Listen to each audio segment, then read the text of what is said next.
Hi, everybody. My name is Jean Baccaro, and I'm happy to welcome you to this weird format while I'm broadcasting to you live from my living room in Los Angeles, making my Murphy Brown dreams come true. So today's program is part of the One Archives at USC Libraries new online formatting. We're here on Earth Day for a very special reading with poets Raquel Gutiérrez and Saretta Morgan, who are going to help us to think through ecological crisis and possibility in this pandemic. Raquel is, I realized, Raquel, that we've known each other for 17 years, which is totally wild. And Saretta is a new friend who feels like an old friend. So it's really a pleasure to have them here and to have all of you here. Although we can't see you, we certainly feel you.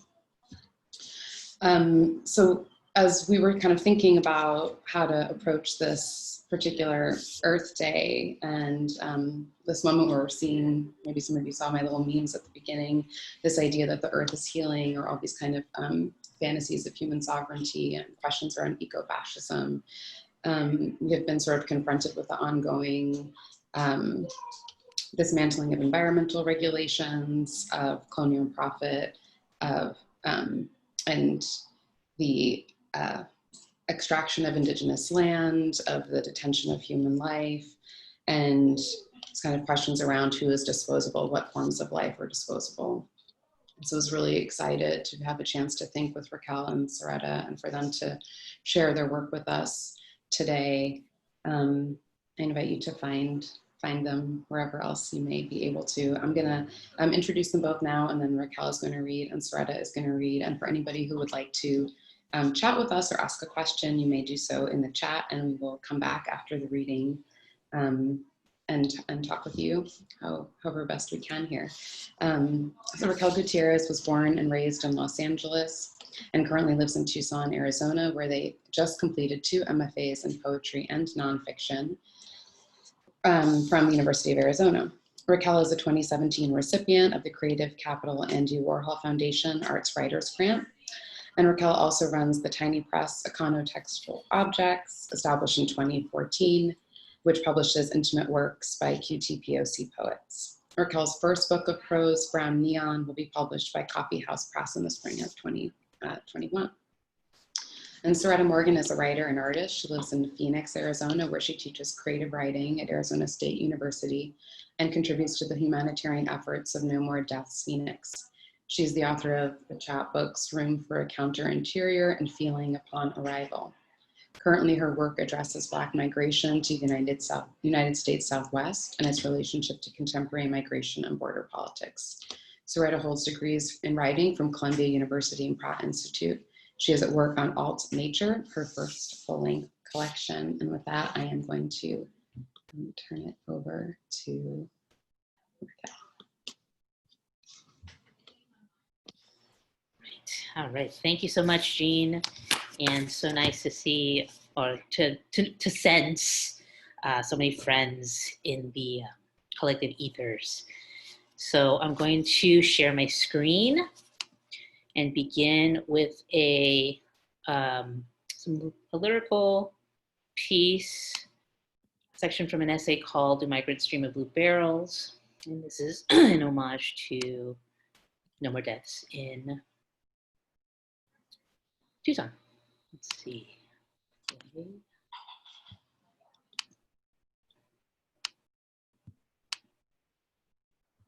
Okay, so we can see see my screen okay?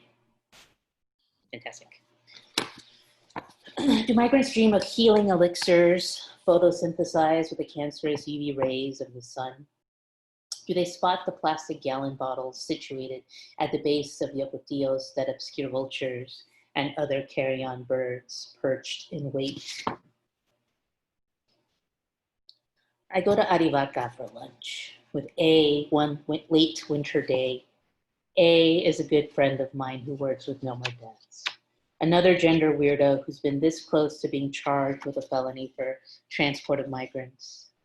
Through A, I meet other queers who I may have spotted from punk shows in Oakland or Los Angeles or standing in line at the co-op in Brooklyn. Many an anarchist punk has made their way to Tucson to work for No More Deaths. So much that No More Deaths feels like some kind of queer rite of passage into Tucson's radical communities, where any given Friday night there'll be a wild mesh and day glow, Bay Area style dance party, fundraiser for undocumented queer and trans people, or bail funds specifically for organizers caught in the crosshairs of draconian border policy. I love A's tales of hooking up with fellow aid workers that came through town for the summers only. Sex and No More Deaths had a very Platonian quality. The intensity of the work that took place there inspired a most unique eros. It was still quiet on the shore of the Arivaca Lake. Scott Warren hadn't yet been arrested for bringing provisions to migrants stuck in a safe house.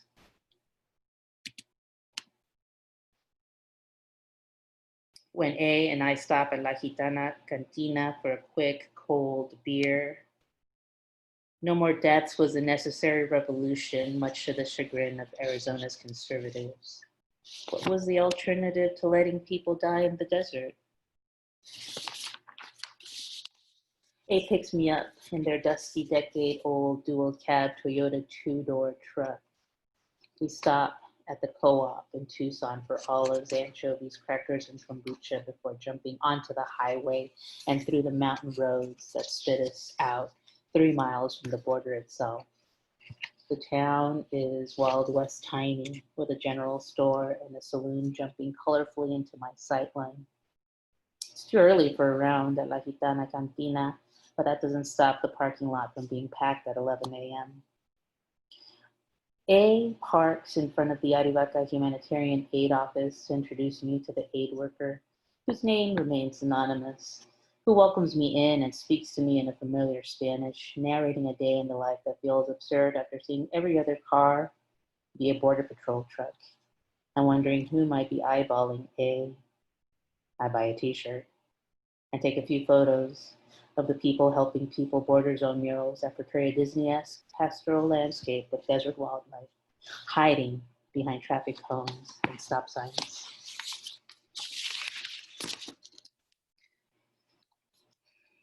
You touch your peak.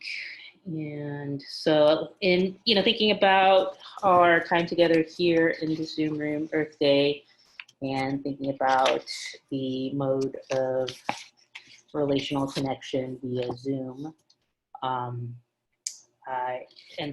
thinking about the last 2-3 years of road trips to and fro the Southwest through 3 deserts, desert basin, and the Airbnbs that ended up being my anchor points in some of these travels. So this one's called Mindless Scroll for Joshua Tree. This is a poem. I take umbrage with the contagion of precarity. This was supposed to be our life, where the clouds in my coughing meant another mundane coyote trick.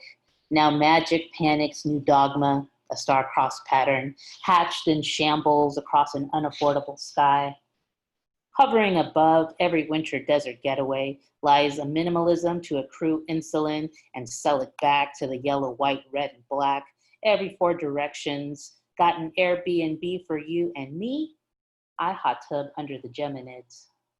For those and these are the mythological stripes of the libertarian hinterland.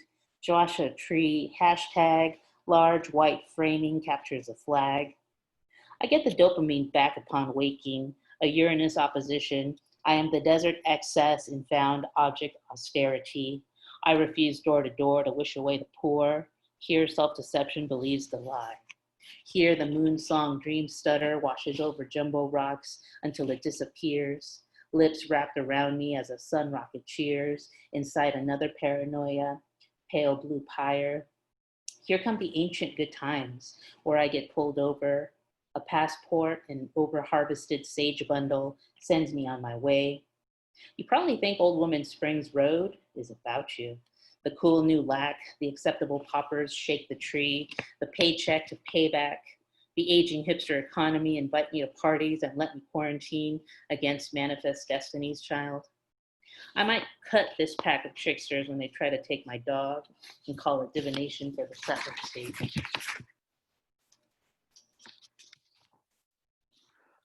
This one's called Thirst Trap in the Gloaming, where mountains in silhouette pat down a discount barber school cut along a pink neon line, tracing its finger down muscle, taut terrain in formation, a bothersome cavalcade of ranges named after saints. How lonely I was hiding on election night.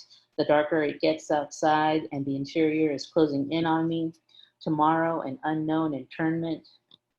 Electric Blue music video, like a greedy motherfucker still too proud to eat or consult urban lexicons while I Instagram every movement like Stations of the Cross. For the full moon promise of staying young, getting laid, a reluctant human sacrifice, bong watered into fruition by the time another cycle completes. The night is purpling into apology now. Where there will be lumpy tissue, my God. The good choices are getting harder to decipher, easier to fall into the same bullshit crocodile. There will be eczema intuiting over and over, scratching into soil, and man in 2525 won't be here under this blazing mystical light, waning a hot creed truth serum. But in the meantime, to ward off the bad winds and all that is to come here without you, I write my book, Angel.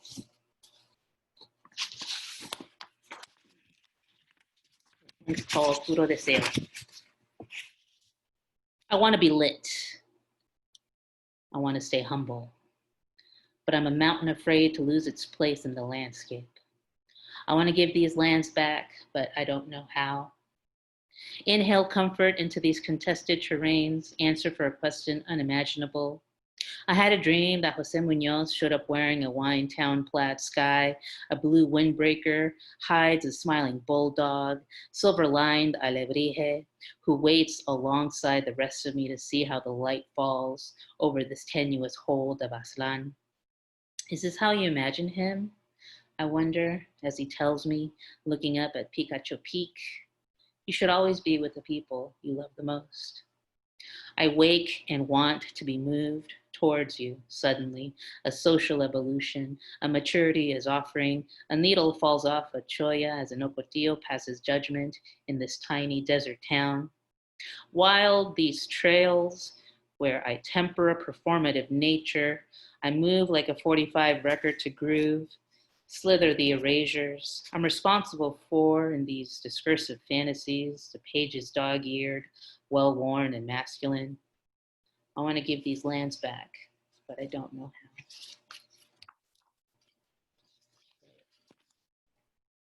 So I obviously picked all the poems that had the word quarantine in them for the moment.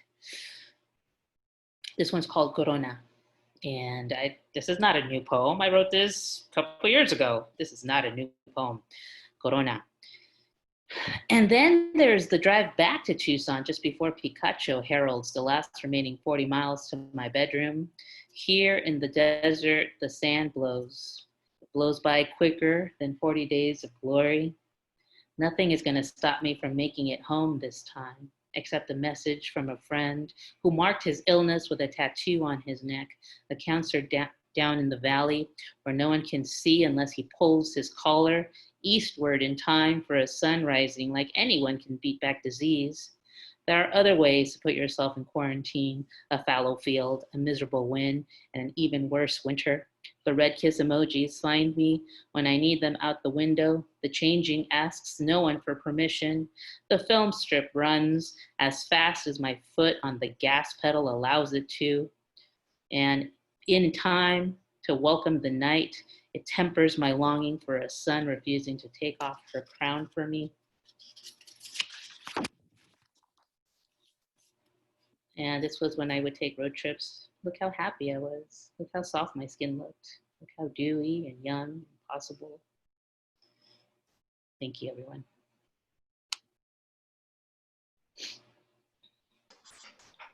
Thank you so much, Raquel. Thank you.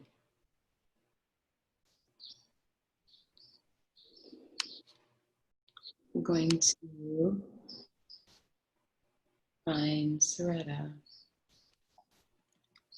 Hi, here I am. Hi, Saretta. Hi, everyone.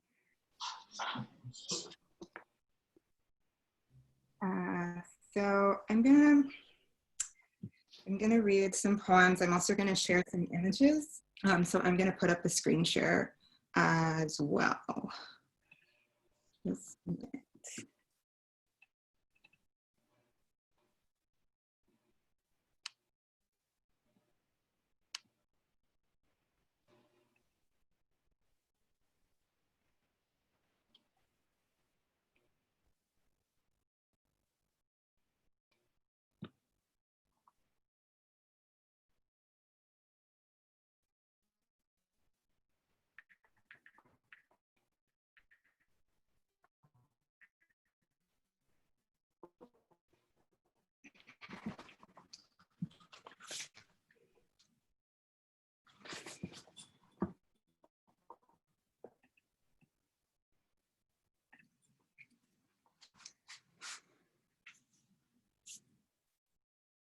Alt nature.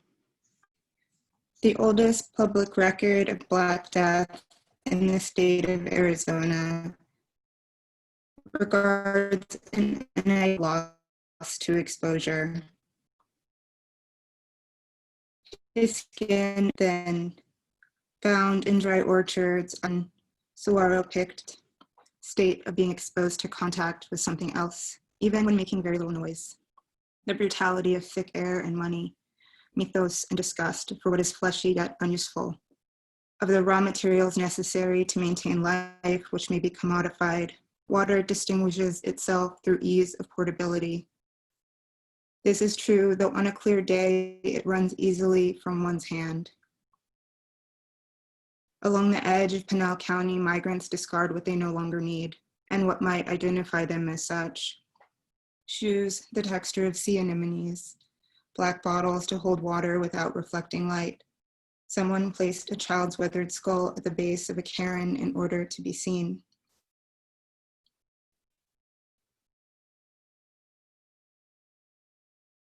During the classical period, Hohokam peoples traveled land between our 40th and 23rd prime meridians, though these distinctions weren't adopted until 1855.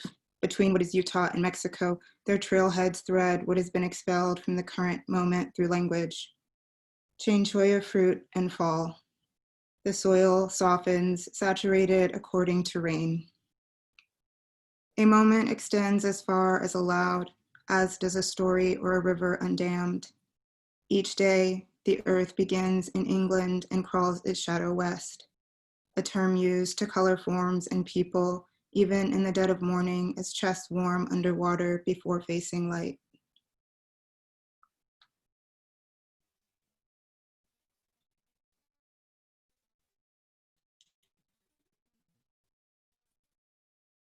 Light first enters the Sonoran Desert, it's in the northern Gulf, where life includes endangered horned lizards that can fit in the palm of one's hand. Once plentiful in North America, the species is threatened through predation by domestic dogs and the displacement of compatible prey. Among known understandings of natural life in the United States is the sentence, as in, for the rest of one's natural life, which, unlike the sentence of life, does not imply or otherwise allow for the possibility of parole, which was anyway discontinued within Arizona in 1993, when the possibility of parole was replaced with a process which remains judicially vague.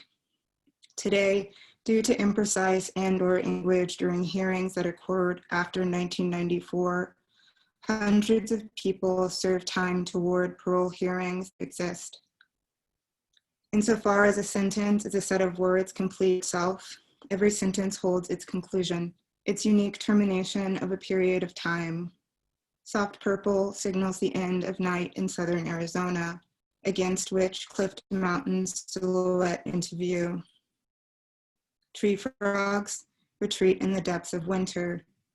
Their bodies appear lifeless, as do gall moths, avoid internal freezing by emptying their guts.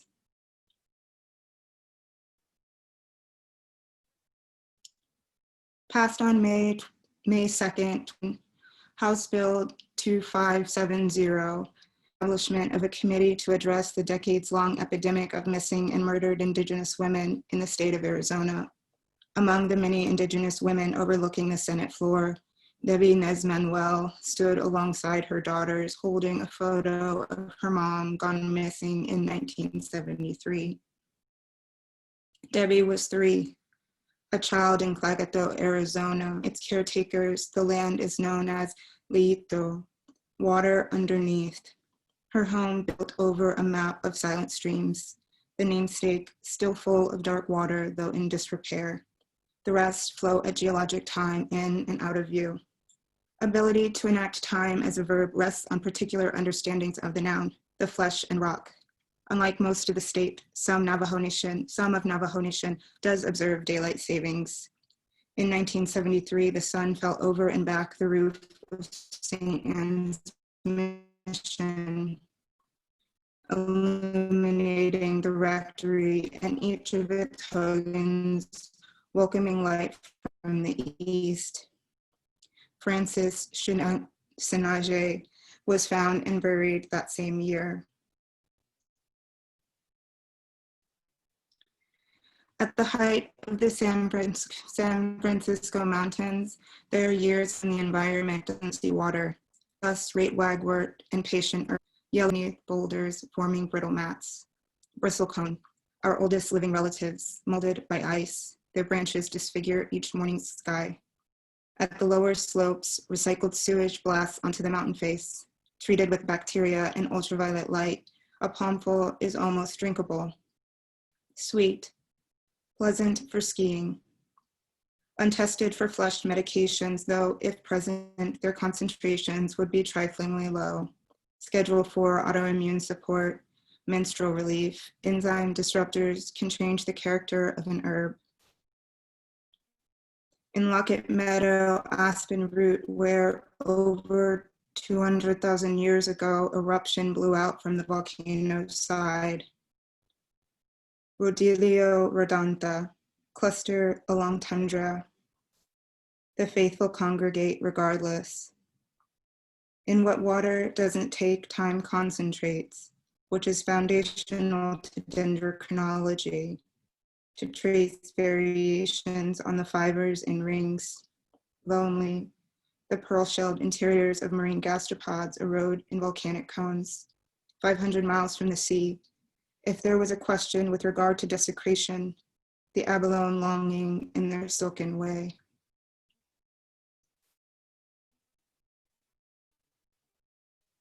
Having been struck by lightning near Las Ciénegas, from which water flows north, eventually joining the Santa Cruz, a man then unidentified and fully fleshed, condition code 1, heard moving through the desert, thunder swaying Zacatón. His probable electrocution mapped into a database of migrant deaths are crossed infrequently by desert jaguars fond of streams.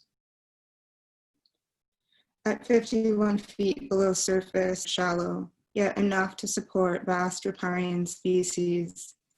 The Bells Viejo, whose chittery call is identified by a two-part structure. His definitive response, breast. Intense lightning can bloom a tree in flesh, however, catches fire quite slowly, peeling first the epidermis for minutes at a time. Next, the dermis breaks to release capillaries and fat, though often asphyxiation has already occurred. Riparian species mark the meeting of water and land, where cottonwoods, extending their gold-filtered crowns, optimize light, stratify sediments, and keep stream-dwelling species cool. So is that the lowland leopard frog will not blister. So is that the large cat's paw print remains fresh in the soil. I haven't done enough, and what I've offered has been with fear. At some point, it won't matter. I have a brother, I say, if a woman asks why I come east on the I-10 Phoenix toward Tucson, the interstate dip south through Peak appears to migrate. Upon arrival, I'm demanded my name. A desert iguana abandoned her pearl back. The door unlatches, and there's another, 2 industrial fine interrogations. He wrote that he was cold, particularly at night. Everything was expensive. A watermelon seed sprouted outside of the shower, and for days everyone watched until an officer noticed. He needed money for a sweater. He was growing thin. It was very hard to sleep. My lover, she says, in the afterlife, there are everywhere watermelons. You pick one, another grows. I say that sounds like nigga heaven, and I laugh. I just want love. I just want to feel loved, he says, flushed with desire. The bartender, the social worker, his supervisor, his girlfriend tell him it's time to go. He won't stop cursing, so I hang up the phone. He flew into the air when the truck hit him. I told myself, tuck and roll, nigga, tuck and roll. So he walked away with no injuries. But that night when I came, fear staggering down the highway braided itself into my orgasm. Outside of Joshua Tree National Park, esteemed for unpolluted night skies, I met a sculptor from Pittsburgh. We were at the dog run, and hers was humping.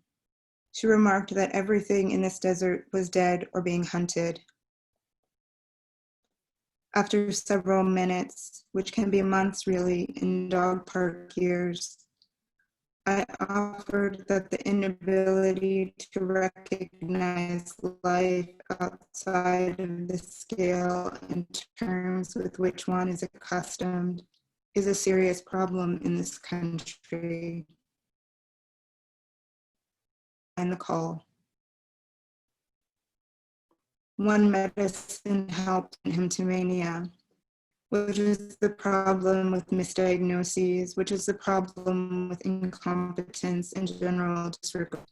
His body fractured again and again, unreachable through coexisting boundaries of vocabulary, vulnerability, and scale.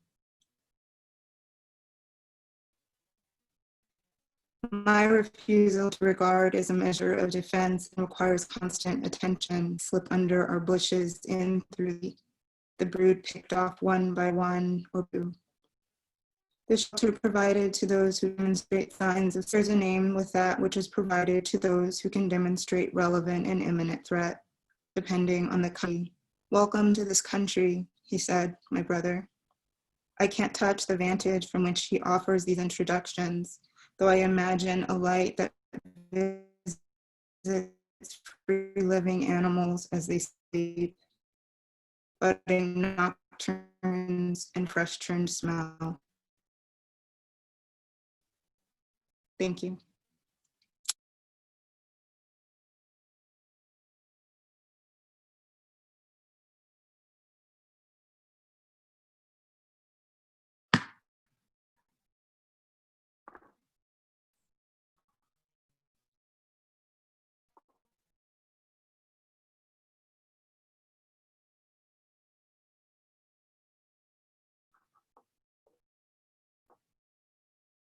Myself. Okay. Thank you, Saretta. Thank you, Raquel. I'm gonna ask both of you to unmute. And Saretta, yeah, okay. And hi. I'm only muting my video when I take a sip of beer. So, so I'm gonna share some questions from the chat, if that's okay. The first one comes from our friend Sarah Kessler, who was curious about the relationship of images that were accompanying the text and asked if each of you might talk a little about your process of writing vis-a-vis these spaces that you're both speaking about. Yeah. Raquel, should I go first, or are you still swallowing? I was burping. Yeah, please, by all means. Yeah, I think If with regard to this project, so that video is about 2 years old, whereas all of the writing is between a year and maybe 6 months old. And the video I made when I first moved to Phoenix, and also was my first moving to Arizona. And it was kind of a way for me to engage with the landscape at a time where I felt like I couldn't enter enough to write about it. I'd been looking through like a lot of archival photos, and there was one that really that I still go back to. It's called Negro Hauling Home Water, and it's from Russell Lee's FSA collections. And it's just a Black man walking through the streets of Phoenix carrying a cart with like canisters of liquid. And so I took that like formal piece from it and kind of reproduced them, and then took them out to water my own. And it's a project that I'm still interested in, but like when like put against the writing, I think there's something about that video project that it's very much about my own individual relationship to land and reconciliation and healing, which I feel is like it's never enough, like when we think about healing the land and healing communities, like it's like it kind of has to be also about resources for other people and kind of communal needs. And that's where the text comes from, is me thinking about the larger project of a reconciliation with the earth.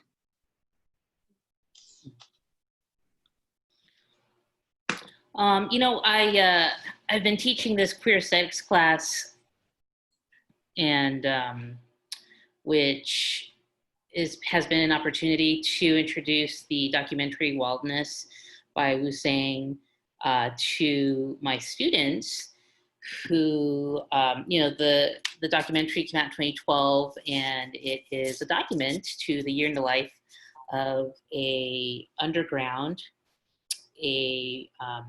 everyday nightlife that took place in Pico Union in downtown Los Angeles around the convergence of several publics at a space called Silver Platter, and Wildness being the sort of the art school kid club that happened on Tuesday nights, where you have trans Latina immigrant people in the neighborhood have these moments, these chance encounters with the sort of differently legibly privileged members of bohemian class in Los Angeles, downtown Los Angeles.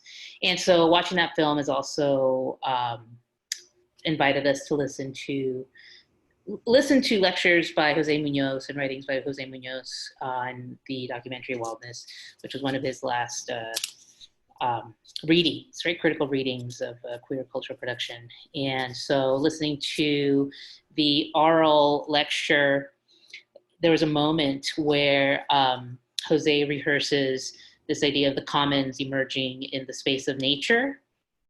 And so for me, that shocked everything into this new understanding of the desert, of open space, of the landscape, of nature, the natural world, as a site, as a space of contention for brown, Black, red communities, and needing to understand the ways in which history animates these landscapes, and the ways in which these landscapes are also receptacles for histories of desire and colonization. And feeling like those convergences have been in some way what's animated my own thinking and work. So, of course, being taken with the sort of the sensory information that is being caught in the largesse of majesty of nature, right? Just like a desert sunset, even seeing like a full moon rise in Joshua Tree, on the same night as a meteor shower, as the moon is rising. You hear people in in the distance, just be like, yeah, woo, yeah, because the moon is rising and it's incredible. And it gets to this moment where we're all indulging in this collective howl, right?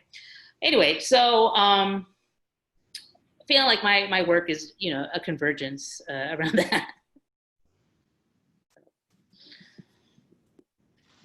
Thank you so much. We have lots of other questions about space and landscape. So Saretta, just a quick question, because there was a little audio like fizzling.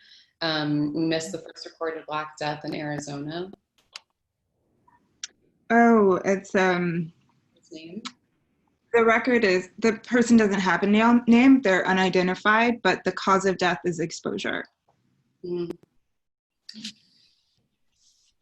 Thank you. So I'm just thinking, Raquel, about I'm remembering watching Jose's, the video of him speaking in Tucson about wildness and his kind of invocation of brownness as like flora and fauna and minerals and enclosures and kind of forms and shapes of resistance in relationship to the landscape. Thank you for sharing that work. There's a question for you about Raquel, what draws you to deserts over and over again? Taya says, I'm taken by the way your writing works to recover life in these places that are frequently imagined as empty or dead spaces. The long, it's I don't know, sometimes I think about how I got here, and it starts with a series of divinatory readings that I received from a really wonderful Los Angeles-based artist, Asher Hartman, who does he's like our queer Sam Beckett, but better. But he's also a psychic, and I've been seeing him for 10 years. And he sits with you and reads my chakras and narrates the images, the symbols that emerge as a way for me to understand aspects of myself. And in some ways, I take this to be a mode of recovering a personal history without having to traumatize anyone in the familial archive to narrate these traumas, and a way to divine a history and as a poet, the image reigns supreme. And so these readings are a treasure trove of images, and I'm able to divine particular historical leanings, gestures, provocations in such a way that being in the desert just amplifies those communications. Also, these meetings with Asher, he's been seeing the Sonoran Desert in my symbols and my chakras for far longer than I've been here. So it feels energetically fraught, just narrating that sort of like that genesis, to my being here. But it's a mode, I think, that is in it helps with that, with abstraction, and it helps with not having to rehearse certain traumas or represent certain traumas in order to make art, make work, make poems.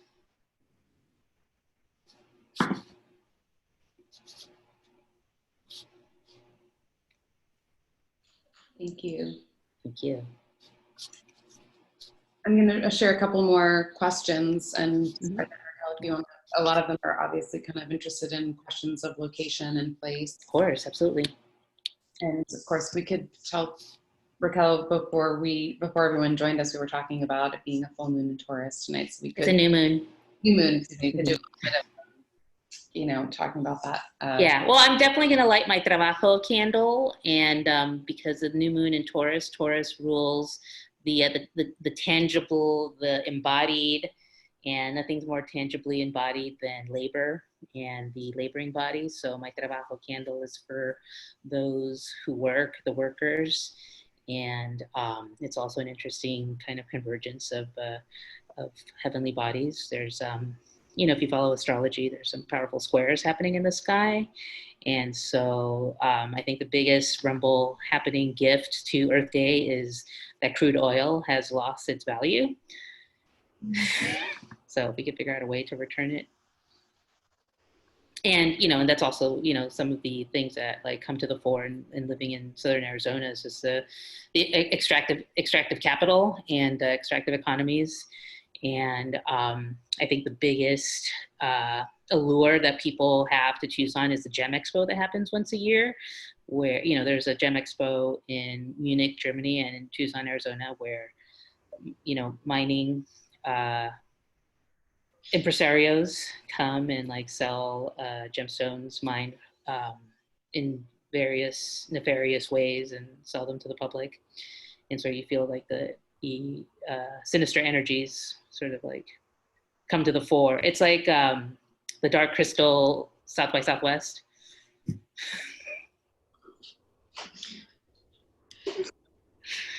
So. We have a question from Michelle that I think relates to this, which is about, Michelle asked, do you believe a connection to the natural world is intertwined with a connection to the spirit world? I think that you both do, but I wonder if you could talk a little bit about that.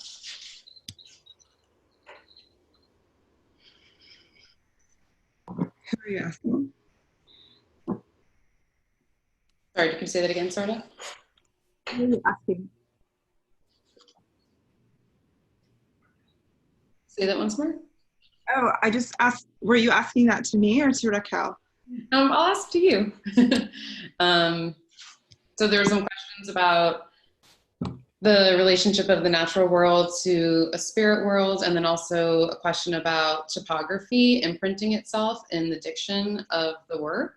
And so Ryan asks how much of the process was reanimating a past experience with place, and how much of the process was influenced by the location of writing. Yeah, I don't know right now how to connect those two questions off the top of my head.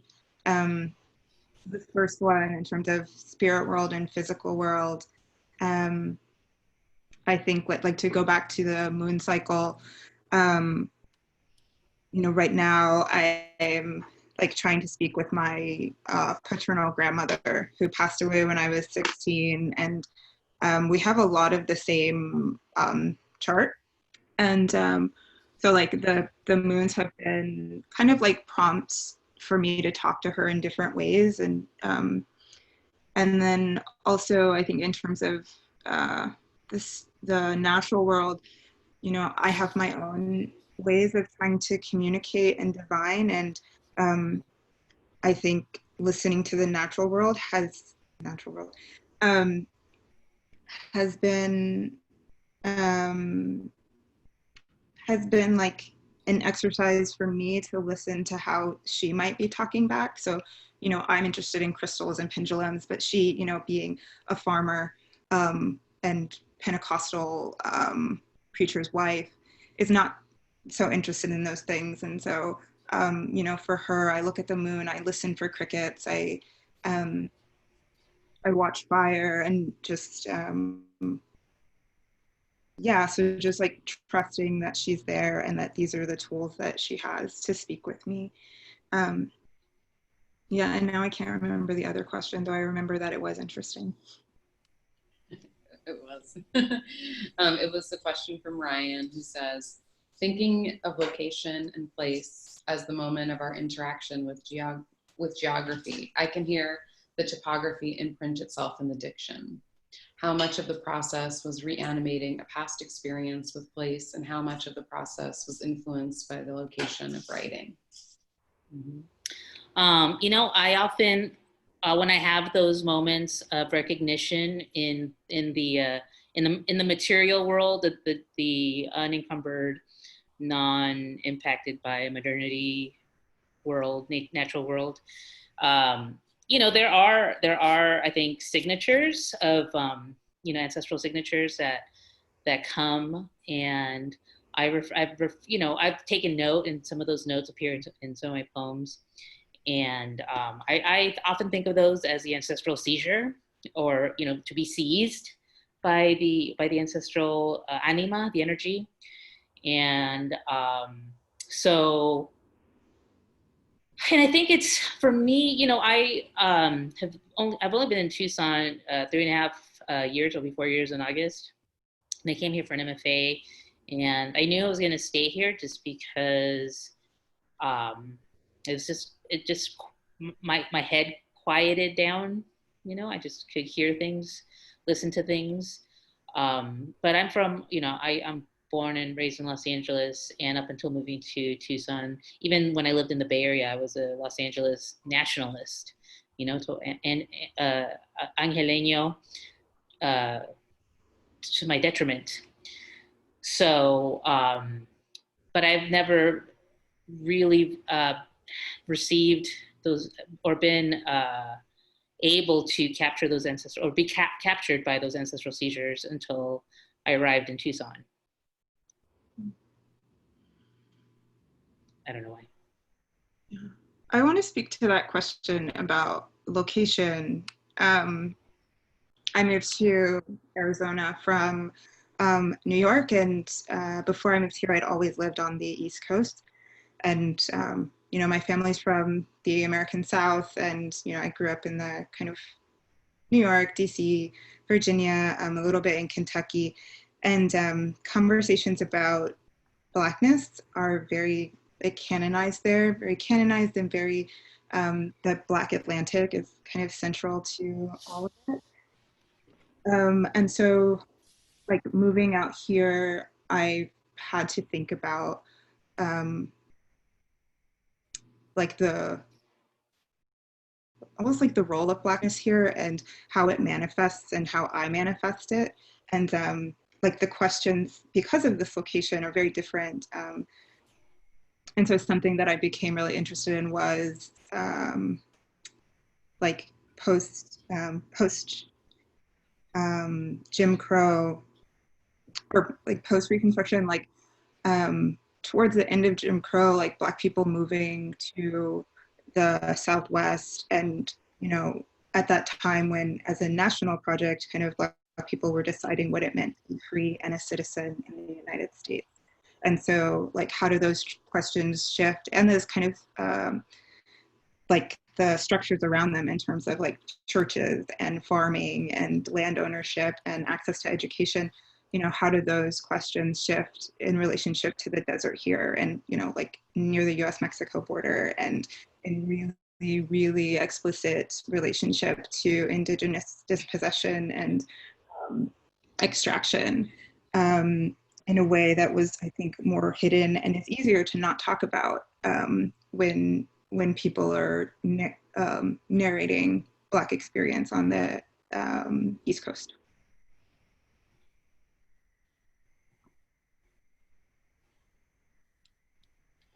Thanks, Saretta. I think maybe we'll do is have one final question to close out, and it's from your friend Ariel Goldberg, who says, did I hear right that, I'm not sure how to say this, Picacho Peak, that funky mountain between Tucson and Phoenix's highway, appeared in both your readings? What was it like to hear this similar place you are both in reflected in each other's work? Mm-hmm. Picacho Peak. Picacho Peak. Well, the thing, you know, for me, Picacho Peak will always be that visual marker that I'm coming up onto Tucson, or if I'm leaving Tucson, when I see it, I know I don't know, Picacho Peak. I don't know if I have a cool answer. I think I like the alliterative element, the road trippiness.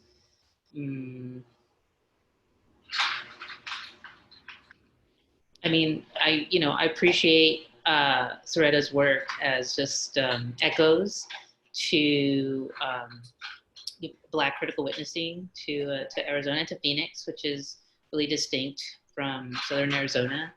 And you know, when I understand the thing about the air bases, the military bases here, right? That's what brings, or what's brought Black communities to Arizona as the military, and feeling like those are front histories that, Tisa Bryant always reminds me that she was born in Tucson on the Air Force Base.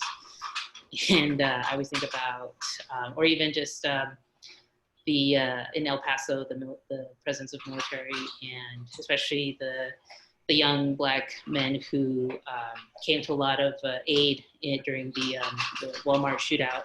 I always think about just like, oh man, the military bases and the ways in which our communities encounter one another, right? So Pikachu Peak, I don't know. I think it's great. It's a great echo in Saretta's work. It just makes me think more about the ways our sort of poetic, critical witnessing as, I'm thinking about like, oh, am I an outsider? Just as an Angelino, as someone from LA, but also someone who wants to treat Tucson as sort of the central point in the Southwest, where for me it's Brownsville to San Francisco. Yeah, I think so. For me, Pikachu Peak is like, so I visit the detention center in Eloy, Arizona, which is about halfway between Phoenix and Tucson. And I started to realize that I knew, it's like a little bit over an hour drive. And I started to realize when I was getting close, because of the place where, like, it was almost time to get off the interstate based on where that mountain was. And that was a very, like, interesting moment for me, and almost like encouraging moment for me, that like that my understanding of the land was coming through like the social justice practice, and that was something that I really appreciated. And I think when I think about Raquel's work, like I like when you said that in your poem, I was like, oh, like it felt like just another point of connection, because I think we're also kind of dealing with relationships of land and race and history. And so just that's a physical point where our work also meets, like felt very nice.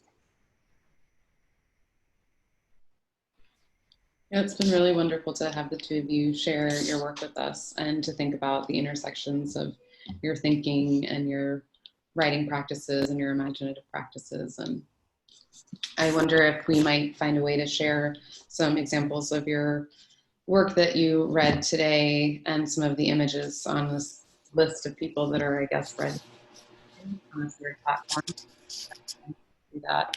I'm so grateful to both of you for this really nice New Moon Earth Day experience. And there will be more kind of things like this coming from the One Archives at USC Library. So I hope people will keep following along. And lots of love to both of you, and to all the people who came and listened and shared questions. Thank you, Jean Vaccaro. Thank you, Saretta Morgan. Yeah. Thank you all. Thank you. It was wonderful. It's lovely to spend the hour with you all. Yeah, same. Good night, everybody. Take care.